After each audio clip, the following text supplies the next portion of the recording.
And good evening, everybody, and welcome to the Business Power Hour with Darren and the Music Man. And Darren's playing cowboy this week.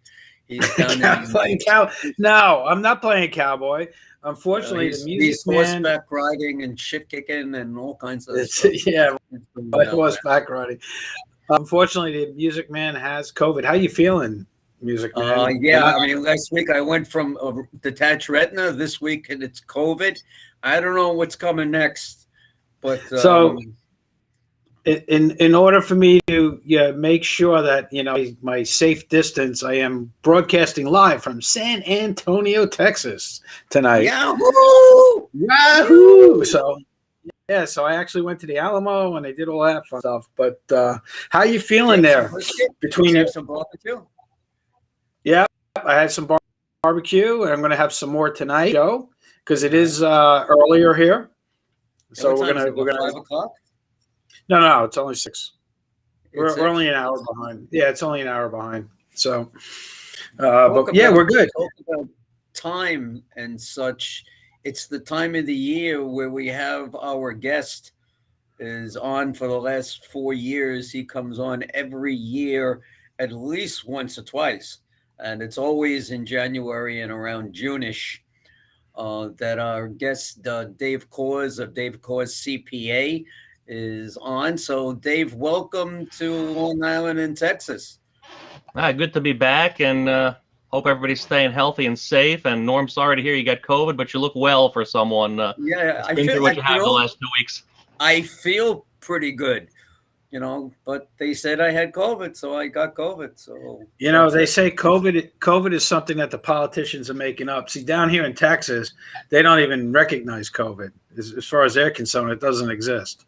So, hey, Joe. And you're down here in San Antonio. That's a fun town. It's a fun town. You come back okay. You got to make sure you do the river walk while you're down there. Oh yeah, we did the river walk over the weekend. It was absolutely fabulous down there. And then going up to Austin. What exactly is the Riverwalk? I've heard of it. So there's a river that goes through downtown San Antonio, and what they've done, the river is like below street level, and what they've done is actually created walkway, and they said it's a total of about 15 miles worth of walkways. But all the shops and restaurants and all this other stuff are right there on it. So you got outdoor seating and it's actually pretty neat. It's very neat, and it's beautiful. The gondola ride? Didn't do that ride. I didn't. We didn't do that. We were too busy. We ran to the Alamo, which is right there. We did all of that stuff, and we saw a couple of museums and all that fun stuff. So why did you pick San Antonio to go away? What you do is part of this business, or what's it's part of I'm part of a mastermind group, and we got a bunch of accountants like me. We have our firms, and we get together 3 times a year, and we work on building our businesses and stuff. So, we chose San Antonio as the place to meet this time. So you got a prosperity tree in Texas. I got a prosperity tree in Texas, absolutely, and that's what we were working on. It's a fun place. There's no state income tax down there. I know. David has prosperity trees in his. David has prosperity trees in his backyard. He has a forest full of prosperity trees. Yeah, blessed that business has been going well the last few years. Yeah, you can say that you've been doing okay. So tell us about your business. Now that you're saying that you've had some good business, tell us what's going on in the world of accounting and what the average person like myself should be looking out for and be aware of. Well, coming up on this current tax season, there's a lot more mail coming out from Uncle Sam to a lot of families. A lot of folks have just started getting this week information on how much child tax credits they've received. Make sure you have that and you bring it to your preparer because they're going to ask you for it. Also, how much you got in the stimulus payments last year, round 3. Most people got $1,400 per adult. Make sure you have any paperwork that came around that to bring to your tax preparer. Otherwise, you have to go back to square one and get it. There's been a lot of talk about changing the SALT deduction on a state and local taxes. Nothing's come through on that yet for the high tax states like New York and California. Massachusetts, New Jersey, Pennsylvania, Connecticut. A lot of us high tax states are still capped at that $10,000 on the state and local taxes. So we're hoping we'd get some movement on that. There was some talk in the fourth quarter of last year about moving that 10,000 up to 80,000, which would make a lot of a big deal for a lot of folks here on the island and in the New York metro area. Would be great if they would do that. I'm sure you're hearing that from some of the returns you do, Darren. Same thing. If they would move that to 80, it would solve the problems for most people. Well, that's a big difference between 10 to 80. Absolutely. But what's the average home here on Long Island? $12,000-$13,000 in a middle class family is paying $12,000-$13,000 in property taxes. Right. If you go to the nicer areas, it's 20, 30. Mm-hmm. Yeah, and that's a great point, David. Is that it's really, I talk to accountants all over the country, and a lot of the accountants tell me when they talk about the SALT that a lot of their clients, and we're talking about the Midwest and states like Texas and Kansas and states like that, the SALT tax really doesn't affect them because the property taxes are nowhere near. Yeah, they're nowhere near what they are in New York and California, and those neither are their income tax. Right, neither exactly. Are their income tax. They're at 5%, whereas New York State you're capping at around 7%, and God forbid you live in the city, you can tack another 4 on. Yeah, exactly, and 11% that's the problem. in the city. Is there anything positive for the average person to look forward to this year? Any extra deductions that are going to be allowed? Nothing major. They have enhanced the child tax credits for those that have kids under a certain age, and there's some additional credits coming that way. A lot of folks have been getting advance payments throughout the last 5-6 months, where the Fed is just wiring that into your account, and when they've done that, that's when they're sending out this mailer that says, here's how much to tell your accountant you got so far in child tax credit when you're doing your return. All right, and so a lot of folks are going to say, I didn't get it, I lost it, and there's going to be a lot of correspondence when those things go in and come back. So that's for people that have kids. So there are a lot of people and older people that don't have kids anymore. Are there anything that those people can look forward to? Have any of the deductions been increased? Nothing major, unfortunately. Nothing major. What I find a lot of other preparers have missed the last few years is energy credits. They forget to ask their client, did you do anything to make your house more energy efficient? The big one that everybody knows about is solar, but a lot of people don't know that if you have energy efficient windows or insulation, things of that nature, that they're smaller tax credits, but tax credits nevertheless that can knock a little bit off the bite. Yeah, well, the window companies, I know years ago, I had gotten windows on my home, and they gave you a form that you filled out and you turned into your accountant. I would imagine. Not everybody does that. Yeah, not everybody does that. Those are going to be major window companies like the Anderson's going to go around and knock and give you that. If you get it done by your local handyman and you pick up the windows yourself at Home Depot or Lowe's and hire the handyman out of the penny saver to come down and throw them in for you, you may not know. You're going to have more problems. Not always necessarily. Sometimes they do a darn good job, but they're not going to know about tax credits and that you qualify for them. Right. And what people should also be aware of is, there are tax credits on buying electric cars. Some makes and models, there are still some credits available. The government has put a cap on the number of credits by make. All right. So by make and by model, it used to be back in the day that eventually they limited out the Prius for certain years and the Civic, which I drive for certain years. Now, I have an energy efficient car, as you know, David. The car is now it's in its second year. Do I need to go find out additional information, or is it the same tax credit as I got last year? It's the year you buy it. It's only a one and done? One and done, yeah. Oh, I thought it was for the time that you would own the car, or at least. No, the benefit there is here in New York, you get to use the HOV lane if you have the Clean Pass sticker. That's the benefit. Right. Well, when I bought mine, the credits were just about used up, but I was commuting to College Point, so from out here in the Ronkonkoma area. So Why were you going to College Point? I was chief financial officer of a company back then. So you see, I knew this, and you know that I know this. Yeah. So what a segue. I just put you into that area. All right, tell us about that part of your life. Segue. Well, you know what? We didn't because David's on the show so often. We didn't do what we normally do, and let David give his background. Other than he does, he's got his own tax firm. All right, so let's now start from the the beginning. So David, give us a little more, right, for the viewers that are watching tonight, just a little more of your background. Yeah, right. Sure. I mean, went to college for accounting in SUNY Albany back, graduated in '87, worked for 3 regional CPA firms in the Albany area up until about '95. Was looking to get back here. I'm originally from Brooklyn, looking to get a little bit closer to family. So we threw some resumes out down here, and I landed a job as controller of a large beer distributor in the South Bronx. Was with them for about 5 years, and then parlayed that controllership position for that company was the number 2 guy in finance. I wanted to be a number 1 someplace, so went out to a couple of headhunters and got involved in a turnaround situation. Turned around a manufacturing company that when I started with them was in Glendale, Queens. We had to go through a lot of expense reduction and restaffing and retooling and outsourcing and changing the way the company did business. There were a lot of challenges there. Moved the company from Glendale, Queens to New Hyde Park. We went from 100,000 square feet down to 35,000 square feet. Went from about 220 employees to 130, 140. Retooled the entire company, ran that for 7 years, left them in 2007 to go be chief financial officer of a tool distributor over in College Point, Queens. Was with those folks for about 4 years, and then the family that owned the mattress company invited me back. They said, you're the only person that ever lasted with our family, and you lasted with us for 7 years. We've been through 3 CFOs since you left. Well, we started a new company in technology for hospitality. What would it take to bring you back? And so we agreed to terms, went back to them in 2011.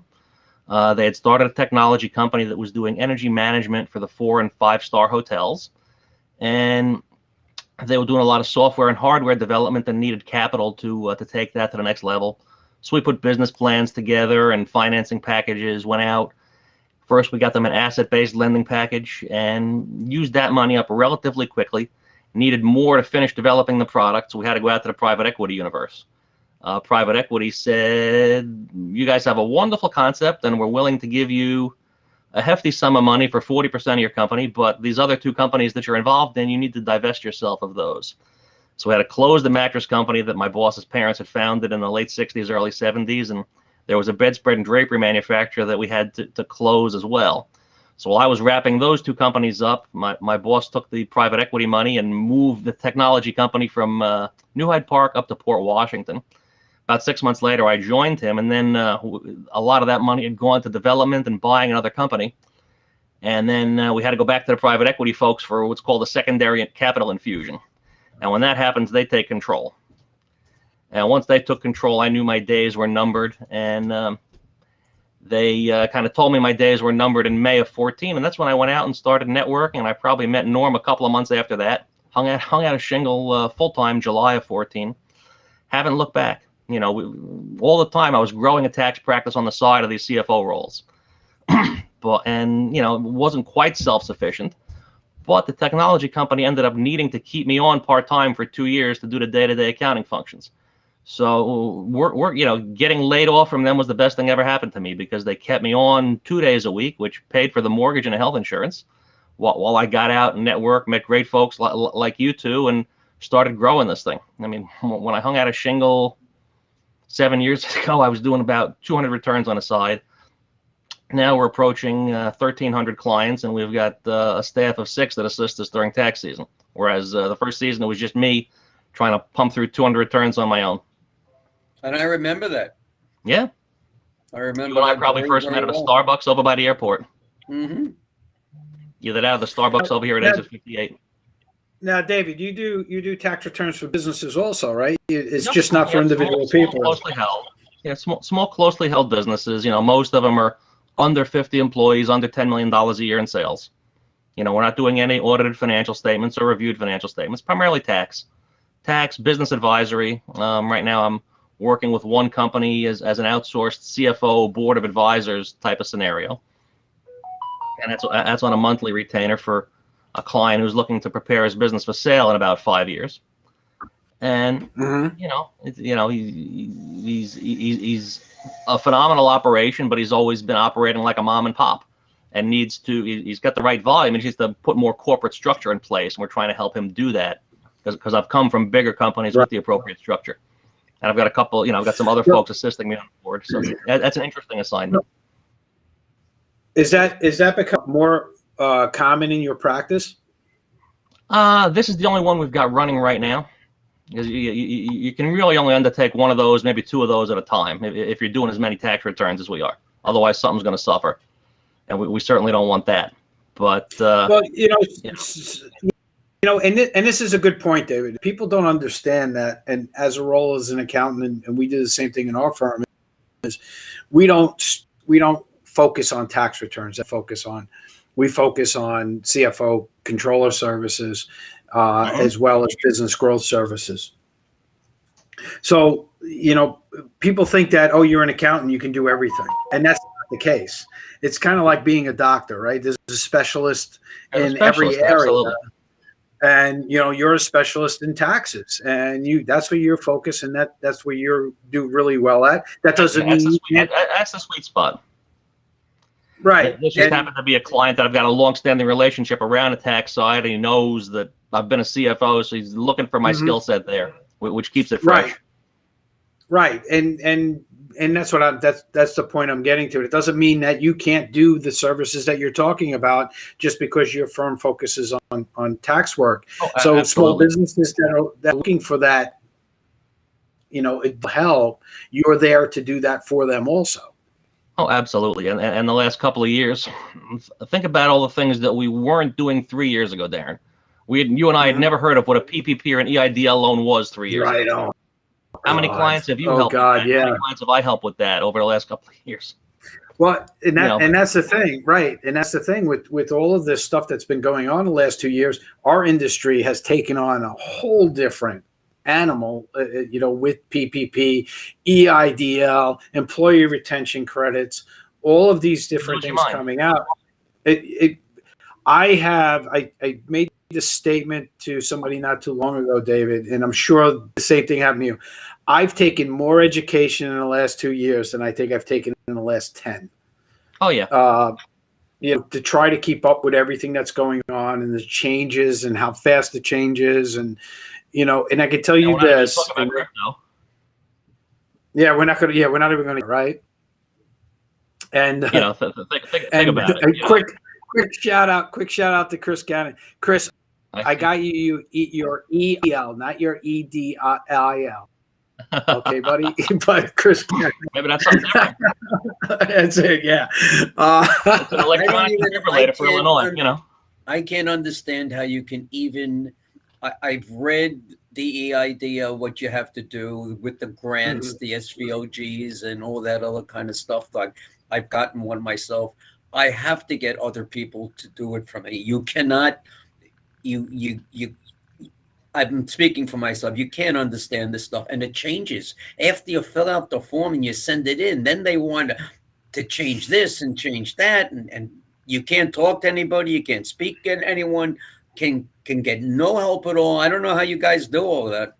And how many clients didn't read the fine print? Oh, none of them read the fine print, and that's the thing. That's your job. I'm going to go get it. It's cheap money. I'm going to go get it. I had that a lot. I had to educate a lot of people. You signed a loan for $250,000. You realize you personally guaranteed that. What? And that's the thing. They don't understand that.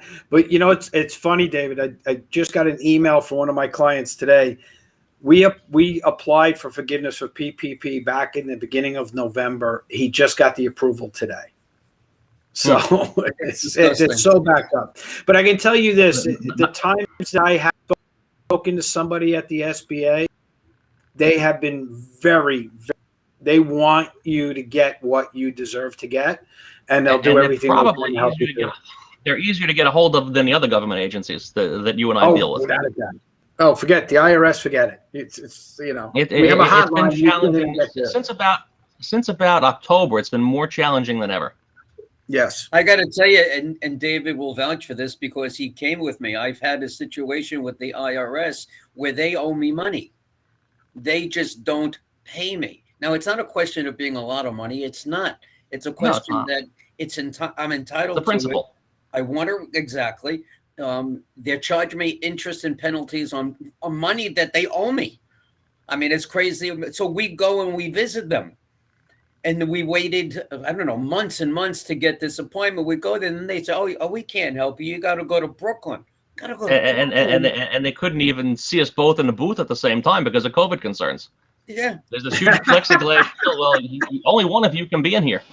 So which one do you want to be on? So I said, I want my accountant to be in here. What do you think I want to be in there? If I was going to do it myself, my accountant wasn't going to be here. And, they try and help, but they don't realize. So, it's one of those. Write a letter. We're going to go to the advocate's office. Write a letter, and you'll wait 8-9 months now till you get a response. Well, and Norm, you bring up a good point. And here's part of the problem, and not part of the problem, but here is a challenge of working with the IRS on these things.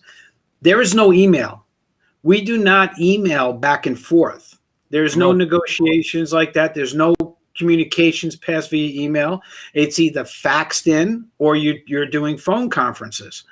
Or you're meeting in person, and that's the only way they work. But the phone conferences don't work because one department doesn't know what the other department is doing. Let's say, that was our problem. Well, that's their challenge, especially the last few months. And they have no records. We had one good one we had to deal with right when the pandemic was starting last year. I don't know if I told this story to you guys last year or not. We had a client of mine selling a co-op in the city for a significant sum of money. This client owed the IRS between $300,000 and $400,000. Now, in a normal non-pandemic time, the IRS would have been there to pick up a check for the payoff amount at the closing. But because this was in the early part of COVID, this was the end of last April. I'm going to say last April 27th they closed. Was this in 21? 20. So April of 20, right when the pandemic was starting, they're trying to close on this thing in the city, and they were doing virtual closing where one person was sitting in one corner of the Zoom, one person was sitting in another, all the buyer, the seller, the seller's attorney, the buyer's attorney, everybody was in a separate little square on Zoom trying to e-fax documents back and forth. And the challenge was trying to get a payoff letter from the IRS for this. Because nobody could tell you the exact amount that had to be paid that day to satisfy it so that the new owner could take clean title. And we had to jump through hoops. We had to get the advocate's office involved to get us the payoff letters faxed over. So how did you do that in one day? I didn't do it in one day. So how long did the attorneys told me we're closing on the 27th, so I started working the IRS probably April 16th and tried the regular payoff line. There was no service on the IRS lien payoff line at that point. Right. I said, look, this is causing a hardship. I reached out to the advocate's office, and they got the payoff letter faxed over like the day before. And said the lien was satisfied and everything happened, but you jump through hoops for your clients. No, you jump through hoops. Not everybody. I do. Jump through hoops. You can still jump. A lot of the accountants can't jump. But and even the advocate's office, I haven't called them in about a month. But a month ago when I called, voicemail was full. So if hi, this is the advocate's office. Leave a message with your case number, and we'll get back to you. You can't even leave a message there. So now I've taken to just drafting letters explaining my case and faxing it over. That seems to be the fastest way to go lately. Faxing seems to be the fastest way to go lately. Yeah. The only reason I still have a fax number is because of the IRS in New York State. Yep, exactly. Same here. But I found New York State, you get someone on the phone a lot quicker. Mm-hmm. Yes, I agree with that. They're a lot tougher to deal with than IRS. But right now, in the middle of a pandemic, think about all this money that they are giving to people. It's going to come back in terms of higher taxes somewhere down the road for all of us, and increased enforcement. That's why there's all these proposals out there to have the banks report more information about how much gets deposited into your account every year. You're seeing a lot more sales tax audits going on, things of that nature. I've seen more of those the last 3 years than my previous 30. Yeah, I mean, a lot of these things, it's a whole new world. It's nothing I've ever experienced before, and I'm sure David, you can attest to that. It's we're in new grounds, and every day the IRS comes out with different things, and they're saying they're trying to ramp up. They're trying to hire people. They can't hire enough to process all the returns. They're still processing 2020 returns.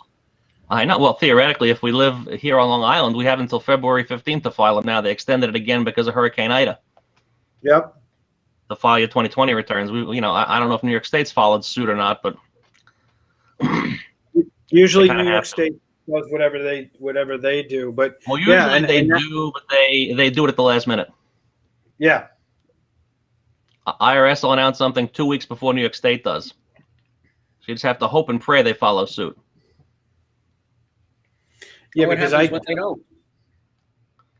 If they don't, then you have late filing penalties for New York State, because I always go by the IRS.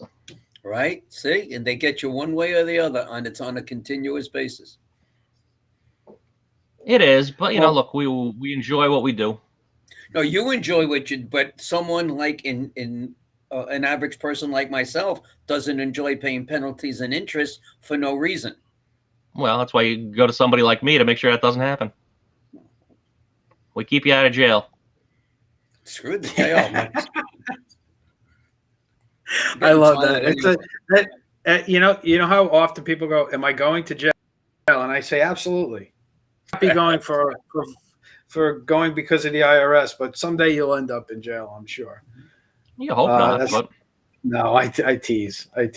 Although we've done some crazy ones over the last couple of years. We just cleaned up one guy's 2005 to 2020. 15 years. 15 years. Wow. He hasn't paid in 15 years? Hasn't filed in 15 years, yeah. I just recently picked up one. 8 years he hasn't filed. So it's amazing how it's you got to go back and you got to file. Sometimes it's difficult. And you pay if you need to. I just cleaned up one for about 8 years also. Mm-hmm. Yeah, everybody has a reason. Everybody has a reason and a story, and some of them are legit. Some of them are just. How do you have a legit reason for 8 or 15 years? Well, 15 there was no reason. Yeah. 8's no reason. You've got notices. The fella lost his wife and had some other things go on in his life, and his wife used to take care of all the paperwork. You can understand the couple, and then he had a heart attack, which kind of set him back a little bit. But not really 8. You can make an excuse for 2 or 3. Exactly. That's what I'm saying. But he didn't get to me until it was 8. And now we got him cleaned up. Yeah, and then there's all these stories about the offering compromise program, which we've had good success with. But what a lot of the taxpayers don't realize is it comes with the strings attached. We've talked about that before in the past. There's always strings attached, and what we want to do, David, we're going to take a quick break, and when we come back, we're going to talk about a break. Yeah, so we're going to talk about those strings, and then we're also going to talk about the upcoming season between the Yankees and the Mets, because it's going to be very interesting this year, I think. Absolutely. And as we all know, station. We are a Yankee station. It's a Yankee station. We know that. Yankee fan. David's got, but the Mets have, they recently stole the hitting coach and all this other stuff. So talk about that when we come back right after these messages. Absolutely.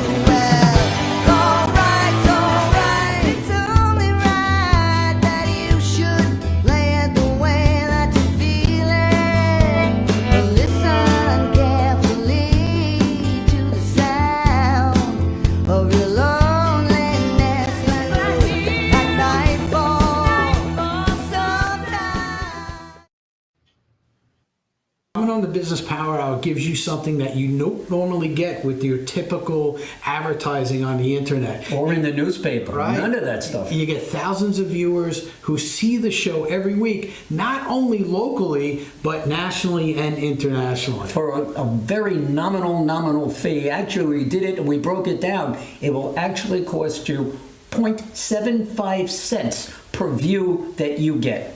That's it.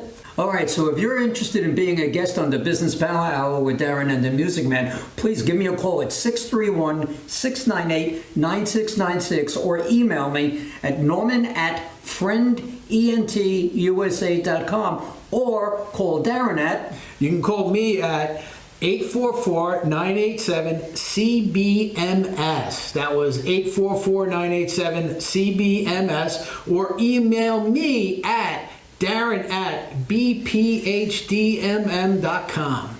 I think I'm going to get in touch with you also. Yeah? I am, to make sure that you get here on time. Oh, okay. Next time. Yeah. All right? It's the first time ever I've been late. Aquata, also known as the money tree, is a tree that flourishes in the tropical rainforest. Unlike other trees, it depends on 5 separate trunks to prosper, each one bringing its own share of water and nutrients to the leaves. Like the money tree, your business has many different trunks that need your attention. Sales, marketing, finance, operations, and culture. Fail to cultivate any one of these and the whole tree collapses. I understand this better than anyone else, which is why I developed My Prosperity Tree, a program designed to address all of these areas, not just one or two. We help you identify who you are as a company, define your direction, and assist with developing the systems that will enable you to scale your business the most efficient and effective way, allowing your company to bloom into your own prosperity tree. So plant your tree today by visiting myprosperitytree.com or call us at 844-987-CBMS. That's 844-987-2267.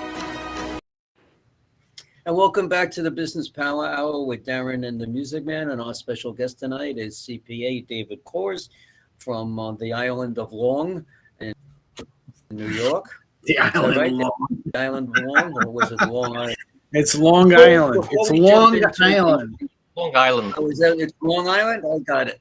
Before we jump into the Yankees and stuff, which Darren was talking about, have you gentlemen seen COVID affecting your clients again now? What do you mean by that? Yeah. In other words, remember back in 20, Darren, you had a gentleman that had a liquor store that was doing really, really well during COVID. Right. David, you've had, I'm sure, companies that excelled during COVID for the product or service that they sell. Yeah, some are doing well and some have challenges. Have you seen, because I'm seeing it in my world again. Sure. If you get, now they made a note that as of January 29th, you can't go to Broadway shows unless you have a booster. Now you have to have a booster.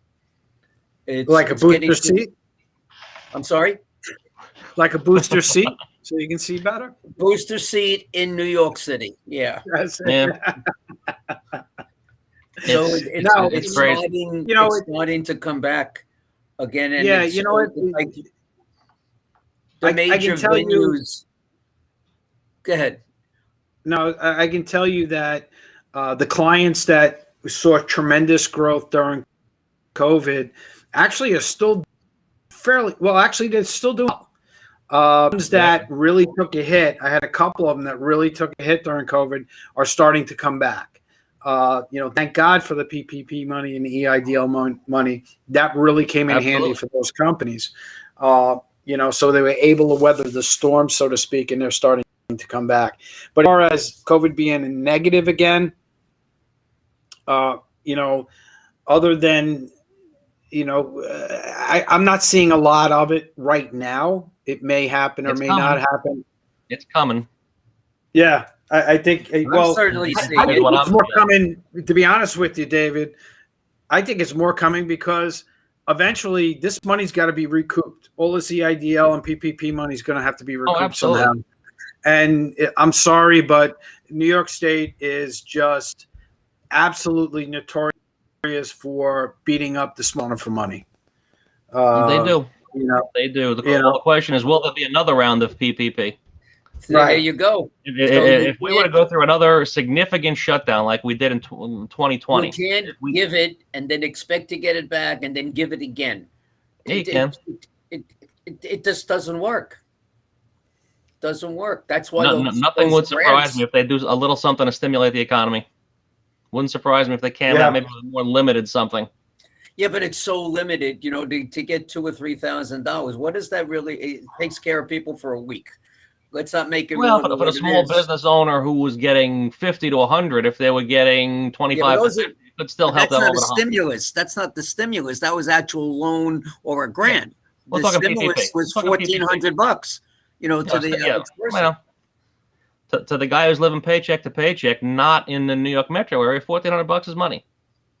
Yeah, but that goes to somebody in Mississippi or Louisiana or Alabama, $1,400 is money. Here in New York, it's not. We understand. I'm not disputing that, but the fact is that it doesn't change. These people still don't want to go back to work. No, they don't. That's the challenge. That's the most amazing thing out of this whole thing. That's the most amazing thing is that because even still traveling here, like down in San Antonio, we walked into a number of different places who said, you got a 45 minute to an hour because we just don't have enough staff to service all the tables right now.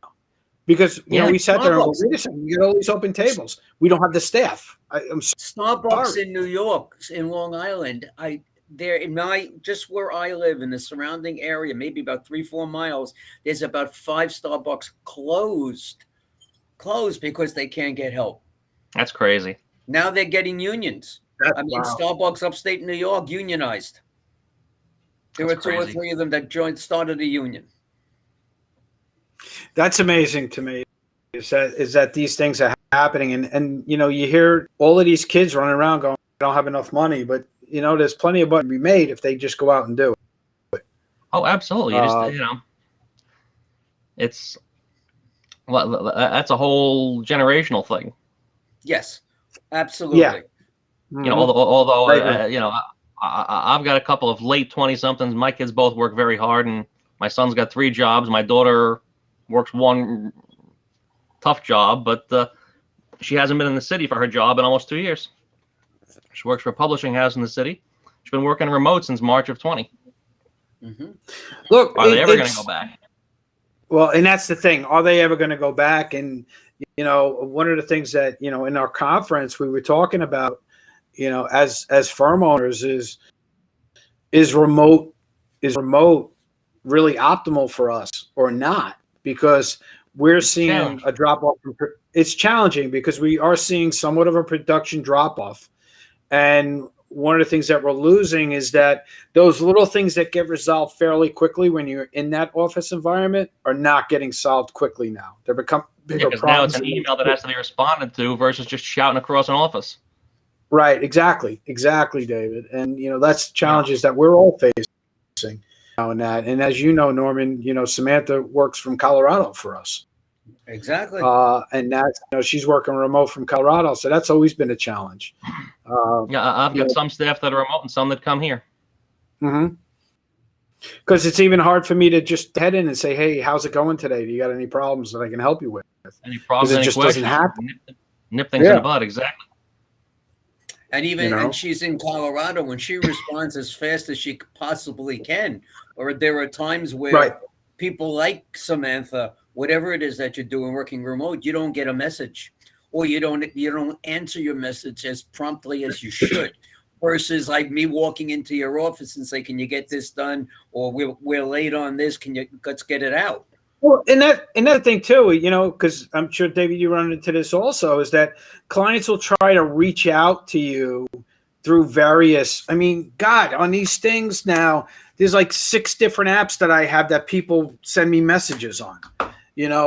Group Me and all of these Signal. I got Group Me, WhatsApp, FaceTime, Facebook Messenger. I'm not looking at these things all day long. Yeah, text me. That's what I see. Or let's do it via Teams and let's do it that way. I'm not always sitting there watching this stuff, so it's very difficult, to be on top of everything as fast as we want, especially in this virtual. And what's going too, and I'm sure, David, people don't want to talk on the phone. I know you do, Norm, but people don't want to talk. They just would rather send you an email or a text message. I do it because I have to. I would much rather be at a network meeting or something face to face and play Philly touchy with somebody and get to know them as fast as I can. Absolutely. Because that's my strength. You don't know how often. Too. Yeah, you don't know how often I'll call a client because I want clarity on something, and they just don't answer the phone, and I have to leave a message, and then I get an email back or a text message back. And I'm like, just pick up the phone. We solved it, and then sometimes they're not clear in their message, so now I got to respond, and sometimes a 2-second phone call would just be so much. So I don't get why people just don't want to talk on the phone anymore. I don't like text messaging.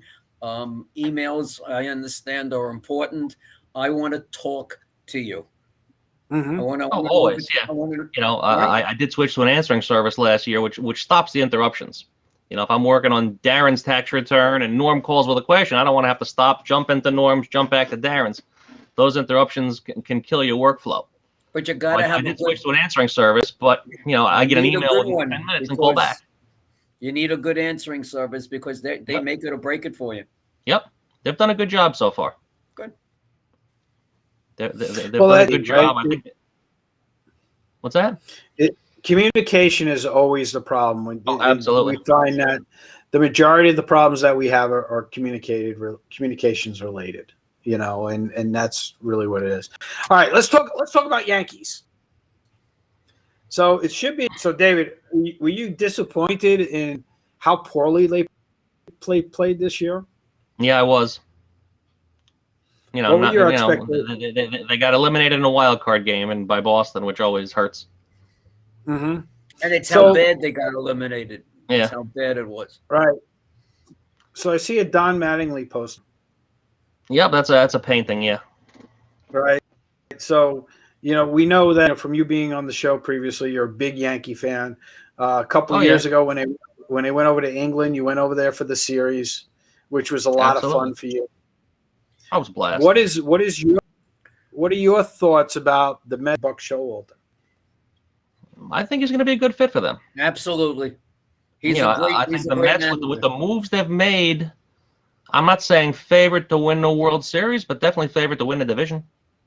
I think if you were to say most improved team this offseason.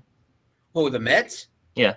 What did the Mets get to make them so improved? Oh, you're not paying attention, Norm. It's the Mets. I don't pay attention to the Mets. What did they get? Picked up a pitcher or two. Some guy you might have heard of. What's his name? Well, who did they lose? They picked up Scherzer, right? Oh, Scherzer. Max Scherzer. All right. Yeah. They picked up actually like 4 different top line guys right before. Yeah, they did a lot. They did a lot right before the lockout started, and they're even going after the Yankees. Hired an assistant hitting coach, and 2 days later, they took him away and hired him as their hitting coach. Right. So the Mets are. I give the ownership credit. They have a good owner. They mean business for a change. Yep. Oh, there's no management. No matter. I never root against the Mets unless they're playing the Yankees. As far as I'm concerned, regular season, the Mets can go 156-6 as long as they lose the 6 to my guys. But it's always spirited baseball when the two teams play each other. Have you been to any of those games? Yes. Oh yeah, yeah. It's an unbelievable atmosphere. I've been to a lot of Yankee Red Sox games. And you can't compare the atmosphere. And those are intense games. Well, that rivalry has diminished since the Red Sox won in 2004. Yep, absolutely. Absolutely. It isn't what it was in the 70s and 80s. Let's call it what it is. And the 90s. Right. And it wasn't until, like you said, until Boston won again, it kind of calmed down. It was a rivalry. If you go to Yankee Stadium now, so many fans will sell their seats to the Red Sox fans. Yeah. Oh, that's a good idea. You'll see 25-30% Red Sox fans at a Yankee Red Sox game in Yankee Stadium. You won't see 25-30% in Fenway of Yankee fans. No. But I can tell you this: the one time I did go up to Fenway to see the game, I did have a good experience there.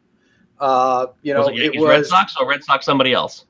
No, it was Yankees Red Sox, and believe it or not, I must have gotten to a good section because the people were fairly nice. You know, they were. We lost the game, but they were. Of course, they were nice. Yeah, of course they were nice, but it was a close game. But during the game, they would rib back and forth, but it was all in good nature. It wasn't. Yeah, it wasn't what I've seen at Yankee Stadium. It's always in good nature until somebody has a couple too many adult beverages. Exactly. And then someone does something that's stupid, and then Somebody does something stupid or mouths off a little too much. I was reading about some Yankee pitchers down in the farm system that have really skyrocketed their value over the last year. And it wasn't by a sports writer, it was by Volpe, the Yankees' potential shortstop. Yep. That they have down there. And he was raving about these 2 6'3" guys that can, throw fire and have throw 100 miles an hour and crazy stuff. Prospects are prospects until they prove it. Exactly. And whether the Mets have gotten, Brian Taylor. Whether the Mets have gotten some really good guys, and we're in for some surprises after the release comes, and the Yankees can go out and get some people because they're talking behind the scenes. Yeah, I would love this lockout to be over. Yeah, so it is going to be some stuff going on. We've got some positions to address the Yankees. As a team. Yeah, absolutely. So we'll see. So let me ask you this, David. So let me ask you this question, David. What changes would you like to see on the Yankees roster? I'd like to see us sign Rizzo for first base for one thing. Yep. Mm-hmm. I think he would be a great comeback. Yeah, he'd be a good fit, and he wants to be there. And I love Gary Sanchez. I wish he could be more consistent. When he hits, he's a beast. But how many games has he cost us with the glove back there? And well, that's my concern. Is he's very streaky, and when he gets on his hot streaks, he can carry the team. But without a doubt, we've seen him do it. When is he going to do it? And the only issue is who else is out there and available at catcher. That's the challenge. If you were to say, okay, trade Gary Sanchez, who are you putting there? Look around the league and see who's available. That's the challenge. Exactly. There's nobody you can plug in there. Salary notwithstanding, catcher's a tough position to fill. What about shortstop? Then there's the shortstop question. Mm-hmm. So Correa or not to Correa? That is the question. You need more defense than you need offense in shortstop. And as long as you can stop the opposing team from getting on base by making the plays and throwing people out, that's key. Absolutely. We shouldn't have let Didi get away, for one thing. That I agree with that. I agree with that totally. But, we shouldn't have let Didi Gregorius get away. That being said, Glaber's not the solution there. No, he's going back to second. He's going back to second, so we put LeMahieu. Throw LeMahieu at third? Well, you got what's-his-face on third. Exactly. We got an excess. Well, here. So this is the problem, right? So you got LeMahieu, he's a Gold Glove second baseman, and now they want to put him and third baseman. I get he's a better fit over there. You got to put him somewhere because his bat is just too valuable. You trade Glaber and get something. Getting rid of Bolt is a good move. Well, hold on. He's the shortstop of the future. Let me ask you about. Do you get a stop? Do you get a 2-year stopgap? Let me ask you. You brought up Correa before. Mm-hmm. He said some disparaging things about Derek Jeter.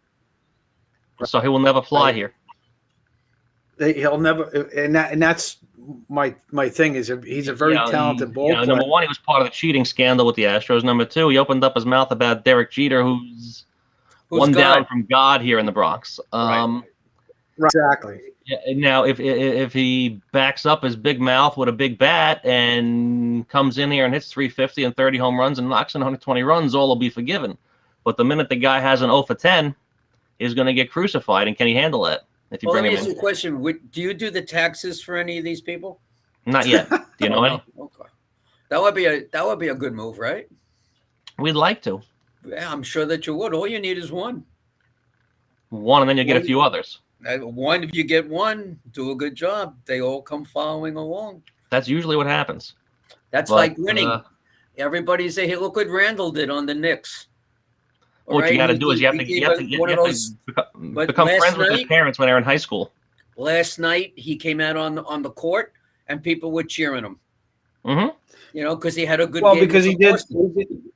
Yeah, but not only that, he apologized for that, and he said he was out of line and he was sorry. Yeah, so he did the right thing when it came to that. That goes a long way in the world. If you screw up, you say you're sorry. Yeah. Look at the contract that boy. Anyway, we're not here to talk about the Knicks. So who's getting in the Hall of Fame? Talk Patrick Ewing. Who's getting the Baseball Hall of Fame when they announce that in 2 weeks? Oh, that's a great question. Right? I know that's a huge debate. We can go for weeks on that. Yeah, I mean, God, do you think Bonds and Clemens have a chance? Clemens has a problem. Bonds has a problem. They were in the 60s last time. Yeah, they were creeping every year. They creep up. They creep up a little bit. Clemens still has blood on his I think this is their last year on the ballot, isn't it? This is their last year on the ballot. Do you put them in or not? Or you kick them to the Veterans Committee? I kick them to the street. No, even before they juiced, they were both Hall of Famers. Clemens. Look, you got to say this one. You look at the years, the beginning years of Clemens and the beginning years of Bonds. The first 8 years, 6-7 years they were there.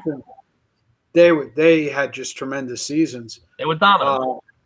They were very dominant, and the juice just helped them maintain dominance.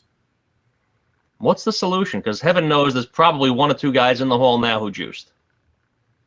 Oh, yeah. It's a lot of guys in the hall. But the thing, right? So back in the 60s and 70s, it wasn't juice. It was uppers, right? Exactly.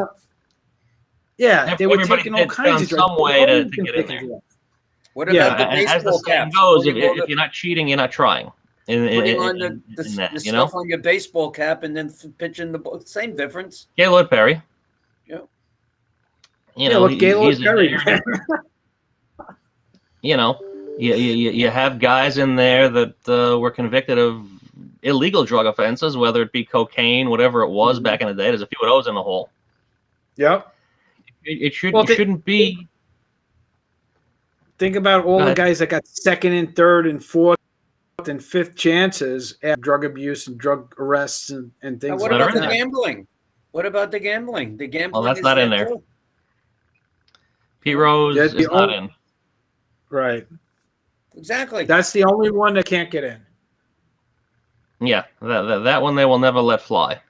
Ever. But if my personal opinion, what they need to do is, have you guys ever been up to Cooperstown to the hole? No. Yes. They have different exhibits. They have an exhibit on, the Negro Leagues exhibit for before baseball integrated. They've got an exhibit on the Women's League of Professional Baseball, the dead ball era exhibit. You have all these different eras in baseball. Mm-hmm. Have an exhibit there explaining the performance-enhancing drug period of baseball, which was probably about 1988, 1989 to 2003. Explain the period. Talk about the Mitchell Report. Say we know that PED use was widespread during this period. We don't know who did and who didn't. The players that were elected during this time frame had the best statistics during this time frame. We didn't do tonight. Time out for a second. We didn't give out your name and phone number. Oh, we got to do that. So let's do that now. And that's Darren's fault. We're going to put the blame on Darren. Okay, blame me. There you go. All right, so David, how can you want to reach you, David? Tell everybody your phone number. Sure. Best number to get me on is 631-334-4378. DNAKORCZ@optonline.net. We will be having a new email in a couple of months that we'll be pumping out there, but I'll let you guys know when that happens. For now, this is still the best way to grab me. Facebook, David B. Korcz CPA, and there's the LinkedIn address also. Perfect. Do you have any seminars or any special things that you're going to be doing at the beginning, in this year? Or nothing big right now. Any education right stuff? Now. One of the things that we offer to all prospective clients is we'll take a look at the last 3 years for free. You never know what we'll find on a free look. We found mistakes on filing status. That was a classic. We had someone that was filing under the wrong status for 7 years. They were married and hadn't told their former preparer. And I'm doing the guy's return for the first year, and he was claiming his girlfriend as a dependent. She was on disability, wasn't working. And I said, who's Rose? She's about the same age as she is. No, she's my wife. How long you been married? About 7 years. How long was this preparer doing your return? About 15.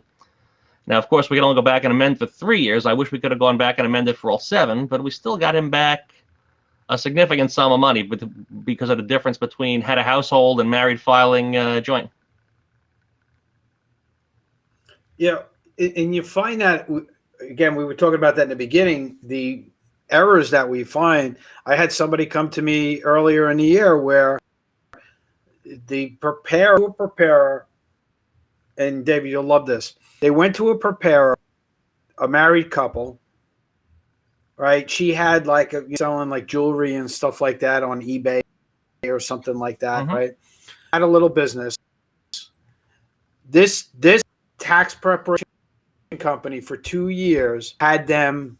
She filed as, and they have a child together. She filed as head of household, and on her return was their home address. Okay, on his return was his mother's home address, and they had him filing as single.